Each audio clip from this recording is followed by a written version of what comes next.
Reggae Just Extra with Ras Dennis.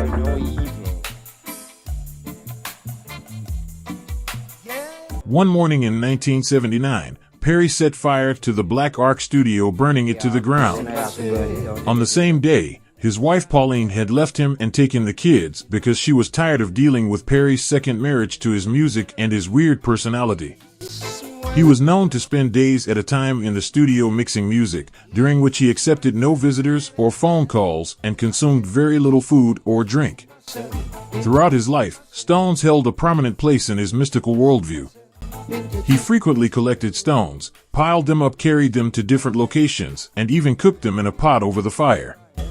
In the late 1970s, a significant incident occurred as recounted by Pauline Morrison in their home in Washington Gardens, Kingston, which also housed his legendary recording studio.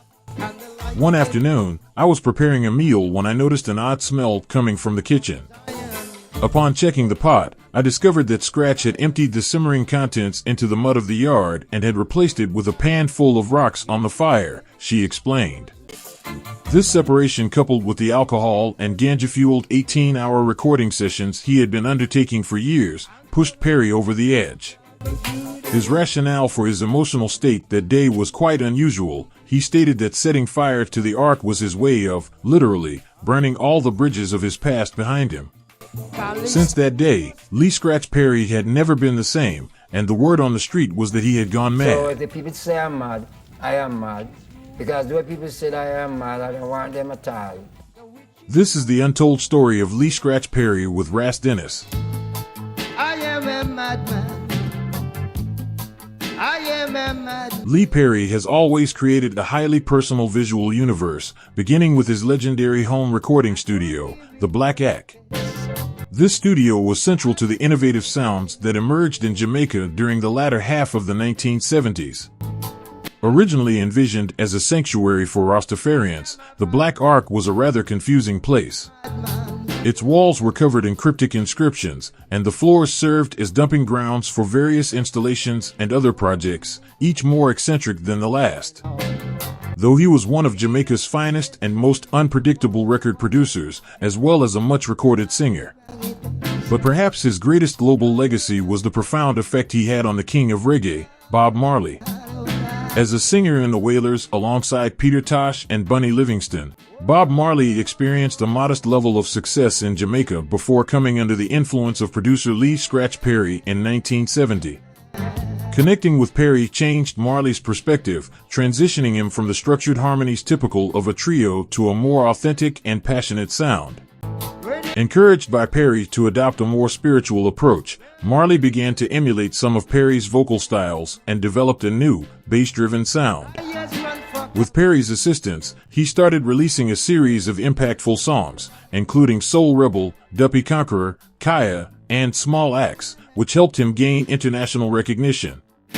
Although Marley and Perry eventually parted ways on bad terms before Marley achieved massive solo success, it was Perry's unconventional approach that brought out the best in Marley.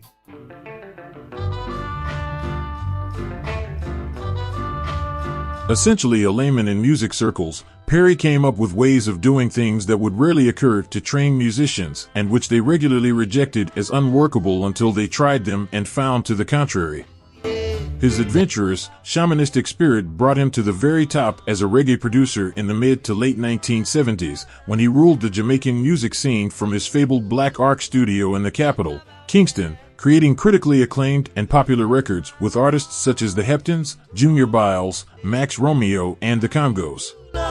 His tiny 12-foot square workplace, cluttered with strange artifacts, produced a signature sound like no other, as distinctive in its own way as Phil Spector's famous Wall of Sound.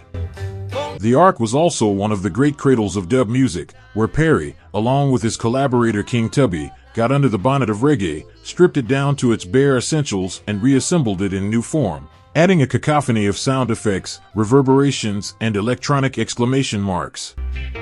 The golden years came to an abrupt end in 1979, however, when an overworked Perry, always deeply eccentric but now increasingly unhinged by the consumption of unwise amounts of ganja and rum, burned the place down and walked into the wilderness. Perry had always trodden the thin line between genius and insanity, and was an enigma throughout his life. Born into harsh poverty in the rural Jamaican town of Kendal, Perry left school early, living itinerantly and making a precarious living in the northwest of the country as a professional dancer, domino player, and bulldozer driver. After a short-lived marriage to a local woman named Ruby Williams, he moved to Kingston in the early 60s, where he found work with Clement Coxon Dodd's famous sound system, which played American records to the masses at venues around the country. When Dodd moved into record production and created his Studio One label, Scratch helped him out by talent spotting, arranging sessions in the studio, and writing songs. Though he was not blessed with a great singing voice from 1961, he also began recording songs in his own right. Among his early output of around 30 singles was Chicken Scratch, the song that gave him his nickname.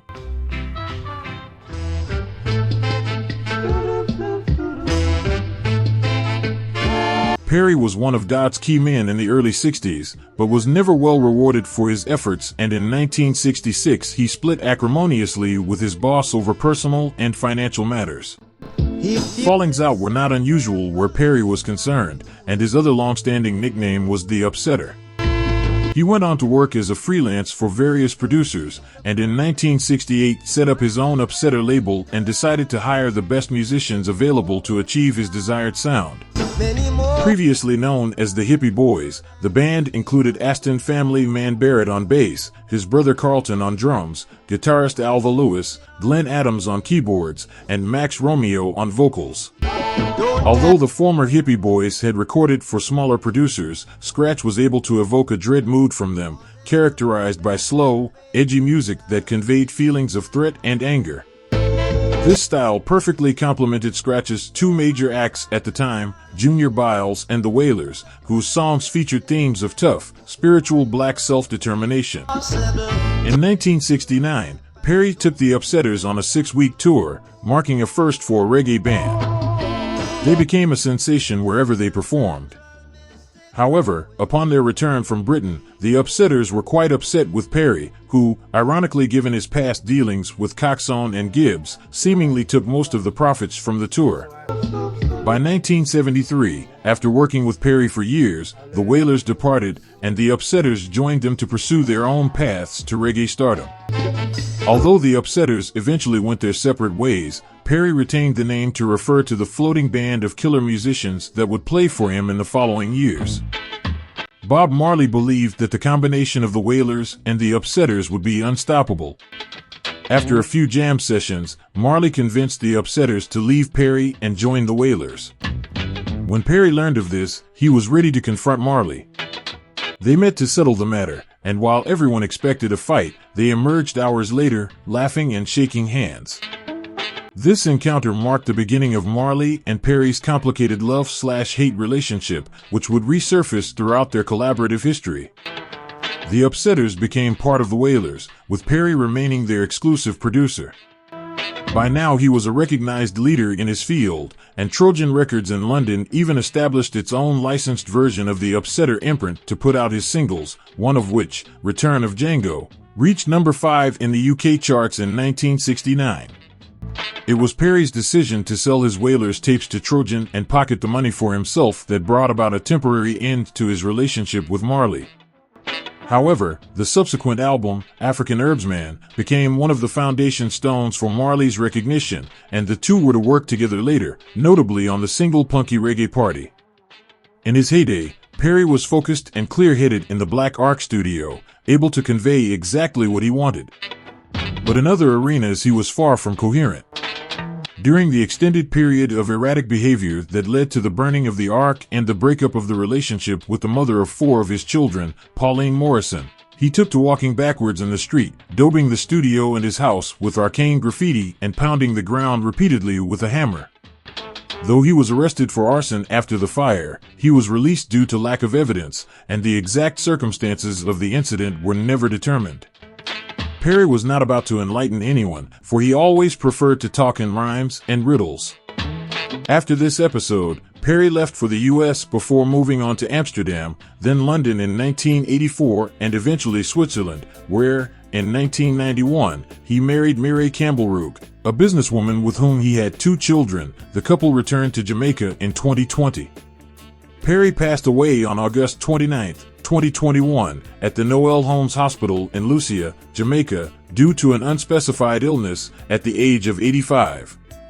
That's all for this episode, and thank you for watching. Don't forget to subscribe, give a thumbs up, and leave a positive comment in the section below, and I'll see you again very soon for another important video. Many thanks for watching Reggae Just Extra with Ras Dennis.